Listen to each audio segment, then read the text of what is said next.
Welcome to the channel. I'm Mike Weber here at Weber's Weld Shop. So starting a new project. Right behind me is my International Loadstar, 1969. International Loadstar runs amazing.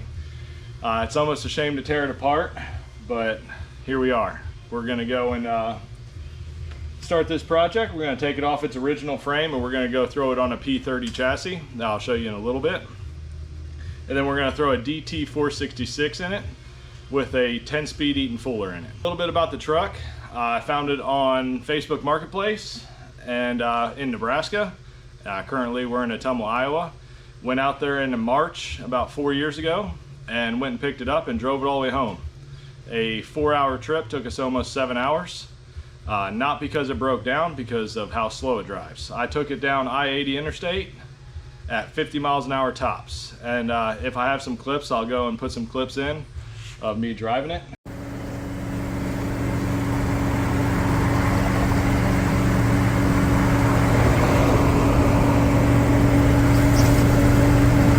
Awesome experience. When I went to go buy the truck, I wasn't sure about it. Took it for a test drive, ran great. And then made the purchase, signed over the title. And then when I went to go drive it, fill it up with gas at the gas station, overheated. And at that point I was really getting some cold feet. I was super nervous. My father-in-law was with me. I asked him, I was like, what should I do? Should I give it back? I was like, I don't want to buy a truck if I can't get it home. And he was like, oh, let's see. And looked it over. I called the guy. I was like, hey, this thing overheated. I was like, did you sell me junk? What'd you do? And he goes, no, that truck's awesome. You know, I swear by it. He was like, if you don't want it, bring it back. I know it's a good truck. He goes, it's probably just out of water. Well, sure enough, it was. There was no water in the radiator from sitting. Apparently it has a little pinhole in the radiator. Filled it up with water, let it run for a little bit, cooled right down, and it was good to go. And at that point, I decided to keep the truck. Drove it all the way home. Made it all the way to Pella, Iowa, or Monroe, right before Pella, Iowa. Stop at the last gas station. Feeling really confident at this point that we were gonna make it and it was gonna be awesome. Well, stopped. When I turned it off, it made a funny noise. I was like, whatever, you know, old truck. If it makes it home, makes it home. I'm gonna tear the motor out of it anyway. Started up, grind like crazy. I was like, oh well, screw it, let's just keep going. Turned, drove out of the gas station. It was really making a lot of noise. Something, you know, in the flywheel or something, but as long as I was moving, I didn't really care. Well, as soon as I rounded the corner to get onto the highway, it died and then wouldn't start at all. And at that point I was like, all right, what's going on? Popped the hood, battery's missing. Battery was completely gone. When I looked down, it was sitting face down on top of the frame, arced out on the frame, engaged the starter while I was driving, and that was the end of the starter. Well, at this point, I was wondering what we were going to be doing. You know, it's right around 5 o'clock in the afternoon, starting to get pretty dark. I was like, do we leave it or what? We broke down the top of the hill. So me and my father-in-law was like, screw it, let's push it down the hill, jump start it. You know, what's the worst that can happen? We leave it at the bottom of the hill instead of the top. So we did that, popped it, got it running, feeling awesome. At the bottom of the hill, I went to go turn around, stalled it out like an idiot. At this point, I was getting real frustrated and kind of determined at the same time. So I called the guy who owed me a favor, you know, and I was like, hey, give me a pull. And he lived right down the road. He goes, all right, I'll be right there. Pulled it, started up, drove it all the way home. At this point, it was getting dark. I didn't check if all the lights worked. I was kind of a little nervous about that. Pulled the light switch, and I was afraid maybe that was gonna, you know, short the truck out, or you never know what was gonna happen. Pull it, every single light works on this truck. Drove it home, parked it in the yard, and, you know, awesome experience. I was feeling at the top of the world. Got my truck home that I always wanted, the color I always wanted, and this truck is flawless. I mean, just the interior and everything is just beautiful on this truck. Yep, so there's the battery. Engine's pretty oily, 60 pounds of oil pressure, runs great. Interior, pretty flawless. Seat, no tears in it, gauges all work. Brakes actually work once you get fluid in it. I drove it all the way home from Nebraska, no brakes. I didn't think to put fluid in it, but we're here. Dump bed, Omaha standard bed. The sides are over there and all in great shape. I'm gonna put the sides back on when I get it all done. And it actually has a dump bed, scissor lift dump, freaking awesome. So, and there's the engine under the tarp, the DT466, and then the frame that's gonna go behind it. So a little bit about the engine, the DT466, and why I'm doing the DT466 over a Cummins like most people are doing is because that motor is the one that my dad learned how to drive a semi on, the one I learned how to drive the semi on, my older brother learned to drive a semi on with a straight cut gear transmission, and that motor always ran awesome. It came out of an International grain truck that we ran on the farm, and it was kind of sentimental and kind of you know, an awesome motor at the same time.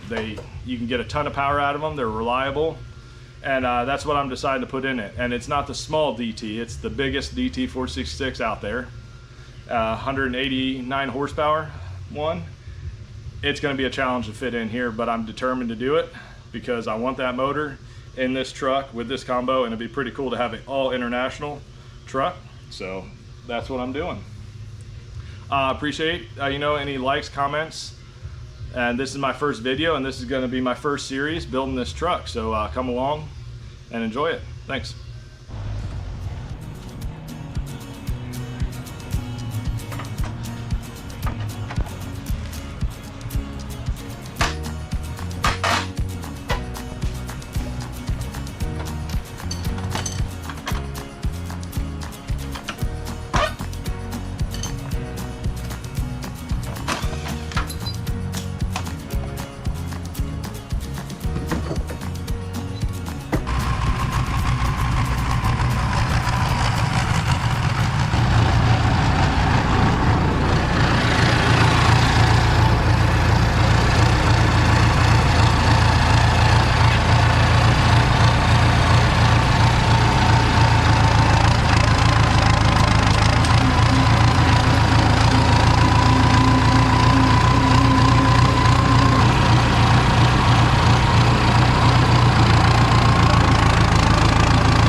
Got the frame off, engine on there. Forgot to unhook the steering shaft, buckled the corner. Here's what it is.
Got the hood, bumper,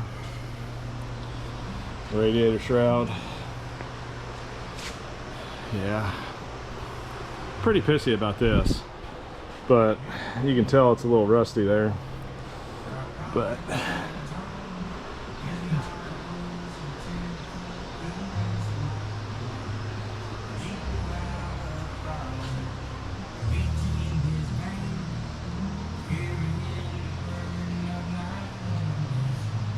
pretty solid. It's really not that bad.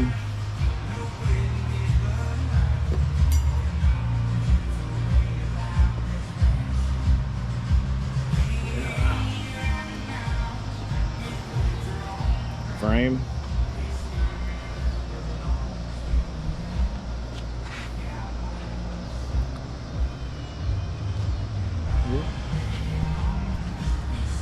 That's all it is.